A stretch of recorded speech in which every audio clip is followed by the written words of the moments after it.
दोस्तों, मेरा नाम उज़्मा है। मैं आज आप सभी को अपनी दादी की सुनाई हुई एक और कहानी सुनाना चाहती हूँ। ये कहानी भी एक जिन्नात की कहानी है, जो कि मेरे अब्बा की बुआ यानी मेरी दादी ने मुझे कल ही सुनाई। ये कहानी कुछ अलग अलग स्टोरी है। पहली स्टोरी मेरी पुश्तैनी गांव की है। मेरा नाम उज़्मा है। इन दिनों हम लखनऊ में रहते हैं। मेरे परदादा गांव में रहते थे। वैसे तो हमारा घर आज भी वहां पर है, लेकिन अब वहां पर कोई रहता नहीं। अब वो घर बस खंडर ही पड़ा रहता है। मेरे परदादा ने वो घर बनवाया था, जिनकी 4 बेटियां और 3 बेटे थे। उनमें से एक मेरे दादा थे, जो सबसे बड़े थे। उनके बाद उनकी छोटी बहन। उन्होंने मुझे कल ही ये कहानियां बताई। बात ऐसी है, जब मेरे दादा छोटे थे तो उन्होंने एक खेल खेल में जिन्न के बच्चे की जान बचा ली। ठीक इसी वजह से जिन्नात के एक कबीले से उनकी दोस्ती हो गई थी। हुआ यूं कि हमारे गांव वाले घर के पास एक नीम का पेड़ था, बहुत पुराना। वो पेड़ मेरे परदादा ने लगाया था। उस पेड़ पर जिन्नात का एक खानदान आबाद हो गया था। किसी न किसी वजह से ये बात किसी को पता नहीं थी, लेकिन परदादा के अब्बा ने उनको ये बताया था कि इसको कभी भी नहीं काटना। तो ठीक परदादा ने नहीं कटवाया। और तो और जब ये बात परदादा ने अपनी बेटी को बताई, यानी कि मेरी दादी को, कि इस पर जिन्नात है, तो उन्होंने बिल्कुल भी यकीन नहीं किया। वो कहने लगी कि अब्बा तो यूं ही बोलते हैं, कहीं कुछ भी नहीं है, ये बस एक पेड़ है और कुछ नहीं। अब ठीक जब ये बात उन्होंने मेरे दादा को बोली तो उस वक्त वो 10 साल के रहे होंगे। उन्होंने ठीक अपने अब्बा की बात मान ली। वो अक्सर इस चीज पर ध्यान देने लगे। एक दिन भरी दोपहर में एक सांप पेड़ के नीचे जमीन से निकला। मेरे दादा उस टाइम वहां पर कंचे खेल रहे थे। जैसे ही सांप उनके पैरों के पास आया तो बाकी बच्चे डर के भाग गए। लेकिन दादा ने जब ऊपर की ओर देखा तो पेड़ पर एक चील थी, जिससे डर के मारे वो सांप दादा के पैरों के पास आ गया था। दादाजी ने अपना पैर एकदम जोरों से झटकाया, जिससे सांप थोड़ी सी दूर हो गया। उन्होंने पत्थर उठाकर चील को भगाने की कोशिश की, लेकिन वो चील वहां से गई नहीं। फिर उन्होंने तुरंत एक लकड़ी उठाई और उस सांप को उस लकड़ी से पेड़ के नीचे गड्ढे में वापस सरका दिया। उस वक्त ये सारी चीजें सबको एकदम नॉर्मल लग रही थी। यूं समझिए ये बात आए गई हो गई। लेकिन उसी रात दादा को एक सपना आया। उनके सपने में एक बुजुर्ग सफेद लिबास में खड़े थे। वो ठीक मेरे दादा मुमतियाज से बोले, आज तुमने मेरे बेटे की जान बचाई है, इसीलिए आज से हम तुम्हारे खानदान की हिफाजत करेंगे। इतना बोलकर वो चले गए। ये बात मेरे दादा ने अपनी बहन से बताई तो उन्होंने बोला कि किसी को ये बात अब मत बताना, वरना शायद जिन्नात फिर कभी तुम्हारे सपने में नहीं आएंगे। अब दोस्तों, उन दोनों ने मिलकर ये बात किसी को नहीं बताई, यहां तक कि अपने माँ बाप को भी नहीं। दादा उस समय थोड़ा बहुत पढ़ते लिखते थे। उनको ठीक लखनऊ के एक जेल में पियोन की नौकरी लग गई थी। अब सरकारी नौकरी होने की वजह से बार बार उनको शहर से गांव आना पड़ता था। बस यही कारण था कि उन्होंने शहर में ही घर लेने की सोची। पर उस वक्त उनके पास इतने पैसे नहीं थे।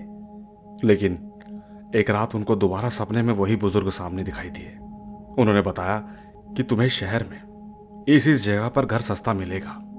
बस यूं समझ लो, वहां पर मेरे रिश्तेदार रहते हैं। उस जगह पर जिन्नात का खानदान है, इसलिए वहां पर कोई नहीं रह पाता।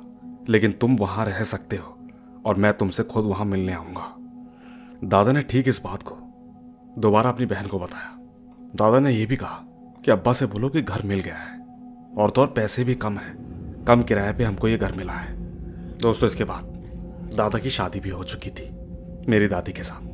बस फिर वो उनके साथ इस लखनऊ वाले मकान में आ गए। अब दादा के सबसे बड़े बेटे मेरे पिताजी हैं। जब उनकी पैदाइश के वक्त आया था तो जिन्नात के घर बहुत सी औरतें नकाब पहनकर कई तरह की थाल लेकर आई थी, जिसमें खाने पीने और पैसों की थाल भी थी। ठीक उसी थाल की वजह से मेरे पिताजी की पैदाइश के बाद ही उसी दिए हुए पैसों से दादा ने ये घर किराए से खुद खरीद लिया था। मेरी दादी आज भी बताती है कि वो लोग हमारे घर की मदद करते हैं। यूं समझ लो कि जिन्नात एहसान का बदला बहुत ही अच्छे से और सूद समेत चुकाते हैं, क्योंकि मेरे दादा ने जिसको सांप समझा था वो जिन्नात के घर का पहला बच्चा था। इसीलिए जब मेरे दादा के यहाँ पहला बच्चा हुआ, यानी मेरे पिताजी, तब उन्होंने उन्हें खूब तोहफे दिए। उस वक्त मेरी दादी भी डर गई थी, इतनी सारी औरतें और इतना सारा सामान देखकर। लेकिन दादा ने उन्हें समझाया और पूरी बात बताई। ये बात सिर्फ मुझे और मेरी दीदी को ही पता है। तो दोस्तों ये थी मेरी पहली कहानी। मेरे पास और भी कहानियां हैं। मैं एक हाउसवाइफ हूँ, बच्चों में थोड़ा बिजी रहती हूँ। इसीलिए अगर आपको ये कहानी अच्छी लगती है तो नीचे कमेंट जरूर कीजिएगा। मैं जल्द ही दूसरी कहानी भी भेजूंगी। धन्यवाद। तो दोस्तों ये थी उस्मा जी की भेजी हुई कहानी। यकीनन इनकी कहानी एक अलग ही इंटरेस्ट पैदा कर रही है। मैं उम्मीद करूंगा कि आप कमेंट्स करके इनसे दूसरी वाली कहानी भी शेयर करने को कहिएगा। बाकी मैं ले चलता हूं आपको हमारी आज की अगली कहानी की ओर। आइए सुनते हैं। दोस्तों मेरा नाम अजय है और मैं रुद्रप्रयाग का रहने वाला हूं। दोस्तों आपको बता दूं कि हम 2 भाई थे। मुझसे मेरा भाई 1 साल बड़ा था और ये बात सन 2009 की है। मैं और मेरा बड़ा भाई और मेरा एक दोस्त, हम तीनों शांता गधेरा, वहां एक घना जंगल है, साथ ही आम के बगीचे भी। उस गधेरे में हम लोग मछली पकड़ने भी जाते थे, वो भी कभी कभी। तो ऐसे ही एक दिन की बात है, मैं और मेरा भाई और मेरा दोस्त, हम तीनों के स्कूल की छुट्टियां चल रही थी। हम ठीक वहां पर मछलियां पकड़ने और आम खाने के लिए चले गए। पहले हम 12 बजे दोपहर में वहां नहाने गए और मछली भी पकड़ी। उस दिन हमें वहां पर काफी समय बीत गया था। हमने कई सारी मछलियां पकड़ ली थी, बहुत मजा किया। यूं समझिए लगभग शाम के 6 बज गए थे। इसके बाद मेरे बड़े भाई ने मुझसे कहा कि लगभग 10 या 15 मिनट में हम लोग घर चले जाएंगे, बस थोड़ी देर और रुकते हैं। 10-15 मिनट होने के बाद हम घर जाने के लिए तैयार हुए। हमारा घर वहां से तकरीबन 2 किलोमीटर नीचे था, ढलान पर। और आप सभी को एक बात और बता दूं कि हमारे उत्तराखंड में ज्यादातर गाँव में सीढ़ीनुमा खेत होते हैं। तो अब ठीक जैसे ही हम वहां से घर निकल रहे थे तो ठीक हमें एक झाड़ी में बहुत बड़ी मकड़ी का जाला दिखा। उस जाली में एक चिड़िया का पंख फंसा हुआ था। उस वक्त वो चिड़िया अपने आप को छुड़वाने की काफी कोशिश कर रही थी, लेकिन वो उसमें फंस चुकी थी। जब हम तीनों ने ये चीजें देखी तो हम तीनों उस चिड़िया को निकालने के लिए गए। मेरे भाई ने उस चिड़िया पर जोर से हाथ मारा और वो चिड़िया पानी में गिर गई। यूं समझिए पानी में गिरते ही वो चिड़िया एकदम से गायब हो गई। हम तीनों ने जब चौंक कर इधर उधर देखा तो वो चिड़िया हमें कहीं नहीं दिखाई थी। कहाँ गई, कैसे एकदम गायब हो गई, कुछ पता ही नहीं चला। हम एकदम सोच में पड़ गए कि आखिर वो चिड़िया गई कहाँ। उसी वक्त एक अजीब सी आवाज उन पहाड़ों और जंगलों से गुजरी। बार बार ये आवाज आ रही थी। वो आवाज बहुत ही खतरनाक थी। उसको सुनकर हम तीनों डर गए। मेरे बड़े भाई ने हमसे कहा कि ये सब चीजें छोड़ो और घर की तरफ निकलो। उस वक्त हम इतना डर गए थे कि हमारे पास जितनी भी मछलियां थी हमने सारी मछलियां वहीं छोड़कर वहां से भागने लगे। हम थोड़ी दूर भागे थे कि हमें पीछे से आवाज आई। जब हम तीनों ने पीछे मुड़कर देखा तो दूर एक खेतों से एक लड़का हमें आवाज दे रहा था, रुक जाओ। वो बार बार हमें रुकने का इशारा कर रहा था, लेकिन हम बहुत दूर थे। वो लगातार हमें बार बार आवाज दे रहा था। जब हमने उसे गौर से देखा तो वो एक खेत से कूद रहा था। वो जैसे ही कूदता तो अचानक गायब हो जाता। यूं समझिए कि वो 2-3 खेत छोड़कर हमें तीसरे खेत पर नजर आता। हमने उसे लगातार 3-4 बार देखा। वो बार बार एक ही शब्द कह रहा था कि रुक जाओ।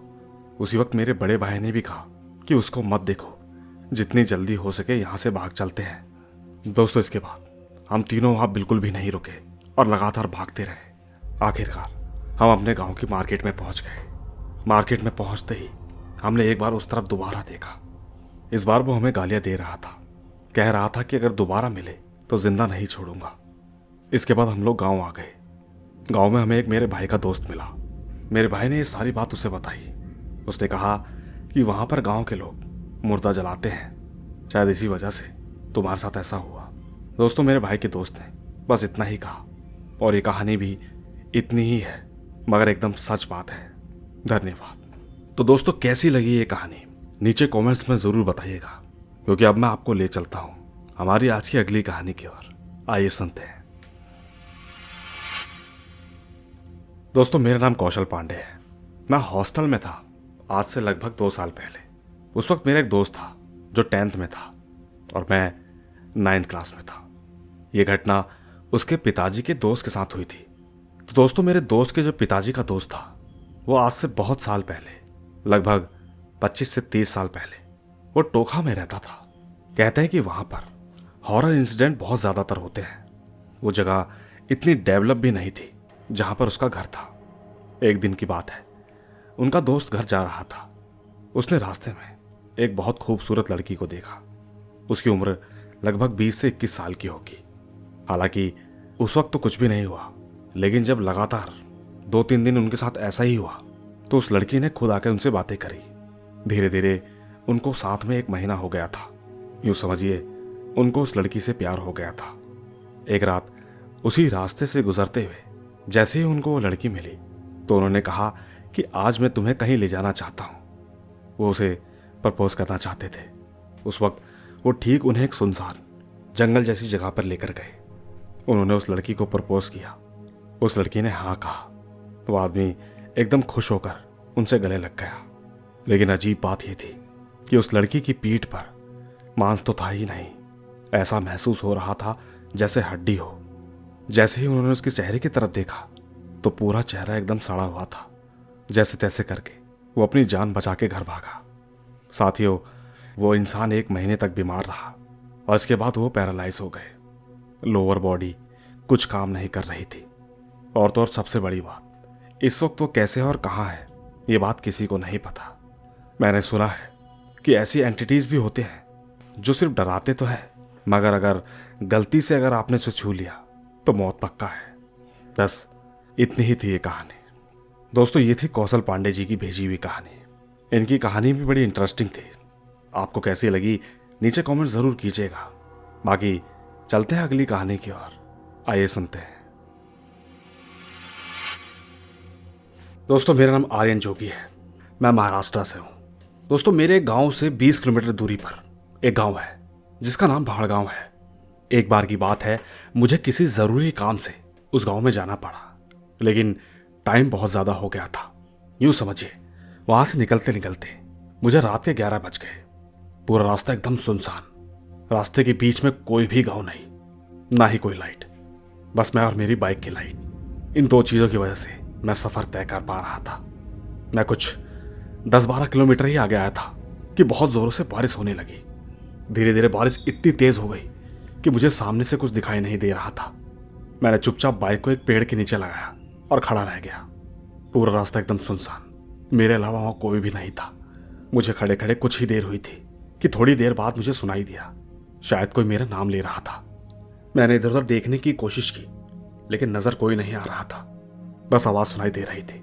वो आवाज़ धीरे धीरे तेज़ होने लगी। मैंने कई बार देखने की कोशिश की, समझ में नहीं आ रहा था आखिर ये आवाज़ देने वाला है कहाँ। ऐसे ही एक बार मैंने ये भी सोचा कि क्यों ना ऊपर पेड़ की तरफ देखता हूँ। मैंने जैसे ही पेड़ पर देखा, सच कहता हूँ, पेड़ पर एक औरत रंग बिरंगी साड़ी में, वो ठीक किसी जानवर को खा रही थी। मैं उस तरफ देखता ही रह गया। यूँ समझिए मैं एक तरह से जम गया था। वो लगातार मुझे देखकर हंस रही थी। मैं उस वक्त कुछ भी मूवमेंट नहीं कर पाया। मैं धीरे धीरे बहुत ही मुश्किल से अपनी बाइक की तरफ आ रहा था। वो मुझसे कहने लगी कि कहाँ तक जाएगा, यहाँ से तेरा गांव अभी बहुत दूर है, आज तुझे मेरे हाथों से मरना है। जैसे तैसे मैं अपनी बाइक तक पहुंचा। मैंने बाइक स्टार्ट की और तुरंत वहां से निकलने लगा। इतने में उसने उस पेड़ से नीचे छलांग लगा दी। मैंने अपनी जिंदगी में एक ऐसी चीज को इतनी करीब से देखा कि मैं आपको बता नहीं सकता। पूरा चेहरा खून से भरा हुआ था, काली आंखें, तेज नाखून। उस वक्त मेरे मुंह पर सिर्फ भगवान राम का नाम था। मैंने बाइक को 80 की स्पीड से भगाने की पूरी कोशिश की। मुंह से बस राम और हनुमान का नाम ही जपते जा रहा था। पर यह क्या, वो ठीक मुझे रास्ते के बीचों बीच खड़ी दिखाई थी। मैंने ठान लिया था शायद भगवान की यही मर्जी है। लगता है मेरी मौत आज इसके हाथों से ही लिखी है। मैंने बाइक की स्पीड कम नहीं की, बल्कि जैसे ही मैं उसके पास पहुंचा तो मैंने अपनी आंखें बंद कर ली। मैं ठीक उस औरत के आर पार हो गया। मुझे कुछ भी नहीं हुआ, मगर मेरी बाइक थोड़ी आगे जाकर बंद पड़ गई। मैंने बाइक को तुरंत साइड में लगाया और पैदल ही भागने लगा। भागते भागते मैंने अपने दोस्त को कॉल किया कि मुझे लेने आ जल्दी से। मैं लगातार भाग रहा था, कांप भी रहा था। मेरा दोस्त मुझे लेने के लिए निकल चुका था। उसी बीच जब मैंने पीछे की ओर देखा तो वो औरत मेरे पीछे पीछे भाग रही थी। उस वक्त ना उसकी कोई भागने की आवाज थी और ना ही वो चिल्ला रही थी। पर भागते भागते मैंने एक चीज नोटिस की। वो कुछ दूर भागने के बाद अचानक से एक जगह पर आकर रुक गई और जोरों से चिल्लाने लगी। सच कहता हूं, उस वक्त उसे देखकर मुझे इतना रोना आ रहा था कि मैं आपको बता नहीं सकता। कुछ ही देर में मेरा दोस्त भी बाइक लेकर आ गया। उसे देखकर मैं बेहद खुश हुआ, पर मेरी हालत देखकर वो भी घबरा गया। मैंने उसे आते ही सब कुछ बताया। फिर जैसे ही हमने गांव में एंट्री करी तो मैं सबसे पहले भगवान के मंदिर में गया। हमारे गांव की शुरुआत में ही हनुमान जी का मंदिर बनाया है, जो कि पिछले 130 सालों से बना हुआ है। खैर, फिर जब मैं अपने घर आया तो रात भर मुझे नींद नहीं आई। मैंने अपने घर पर किसी को कुछ नहीं बताया। बस सुबह होते ही मैं एक पंडित जी के पास गया और ये पूरी घटना उन्हें बताई।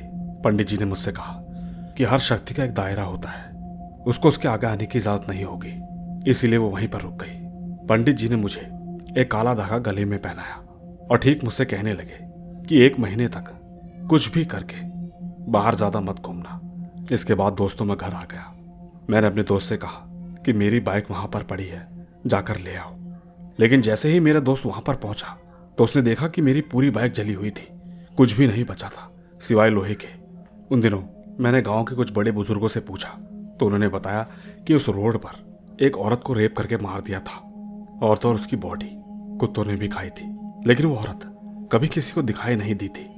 जिस दिन तुम गए उस दिन अमावस का दिन था, इसीलिए वो तुम्हें दिखाई थी।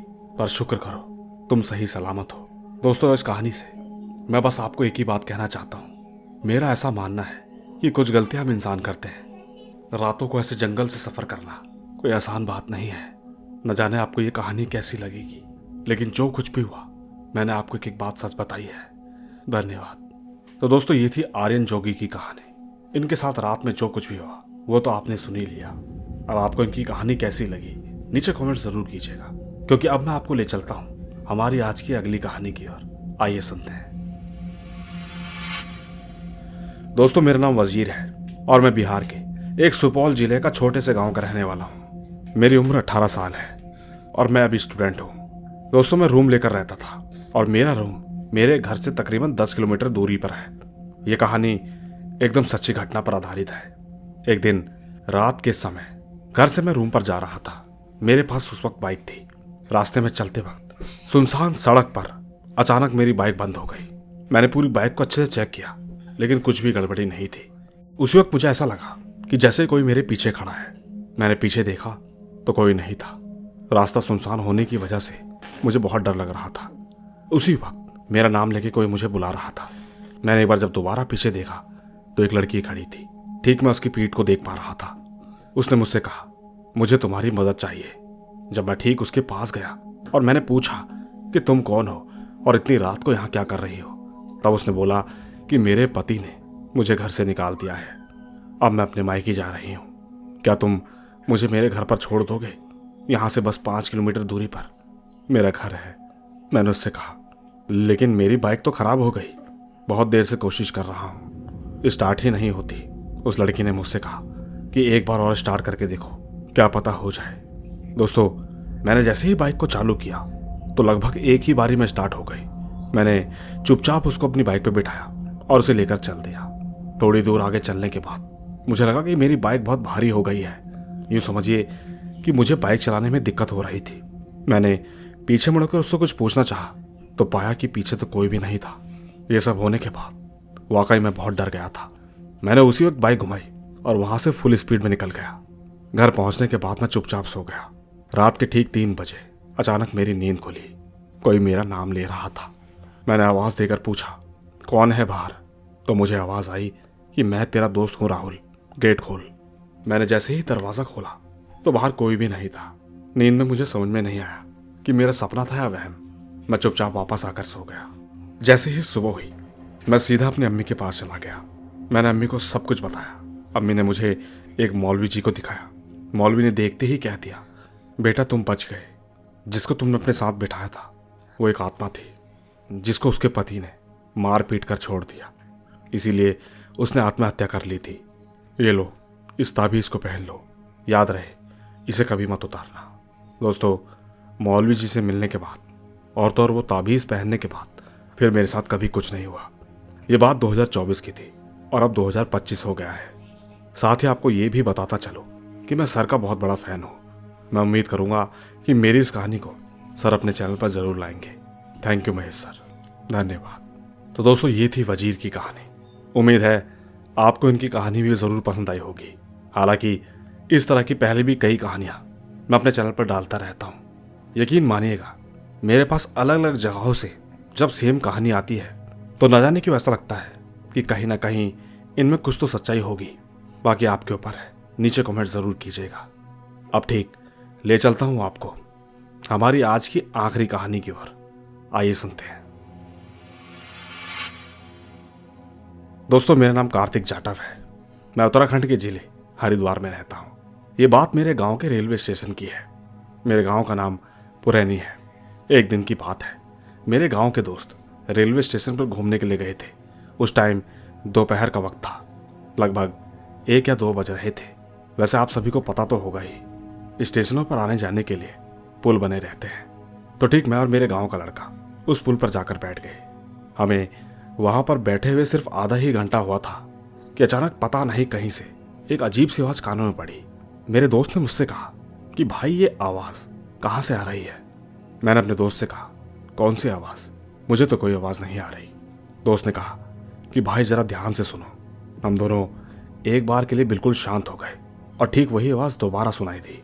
इस बार वो आवाज हम दोनों को सुनाई दे रही थी। हमने इधर उधर देखा मगर वहां पर कोई नहीं था। थोड़ी देर बाद जिस पुल पर हम बैठे थे उस पुल पर एक कुत्ता ऊपर की ओर आ रहा था। हम ठीक उसे देख ही रहे थे कि अचानक से वो कहीं गायब हो गया। पता नहीं दोस्तों, आखिरकार वो क्या चीज थी। ये सब देखकर हम दोनों उस पुल पर खड़े हुए और सीधा अपने घर की ओर जाने लगे। उसी बीच हम दोनों एकदम हड़बड़ा गए थे, डर के मारे हालत खराब हो गई थी। तो ठीक उसी बीच वहीं स्टेशन पर काम कर रहे एक आदमी ने हमें देखकर हमसे पूछा कि बेटा क्या हुआ, ऐसे क्यों भाग रहे हो? उसके पूछने पर हम दोनों ने कुछ भी नहीं कहा, लेकिन वो इंसान हमसे दोबारा पूछने लगा। हमने थोड़ी देर बाद वो सारी बातें उन्हें बताई जो भी हमारे साथ पुल पर हुई थी। हमारी बात सुनने के बाद वो आदमी भी चौंक गया।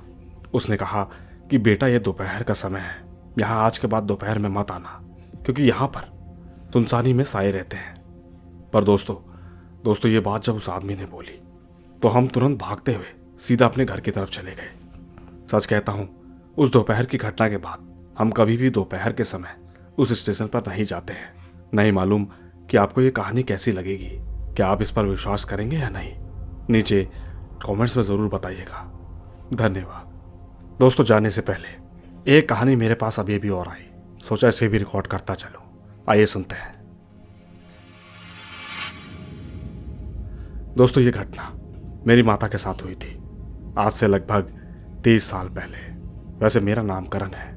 बात दरअसल कुछ ऐसी है, मेरे पिताजी एक मेले में गए थे, देवी पतन का मेला।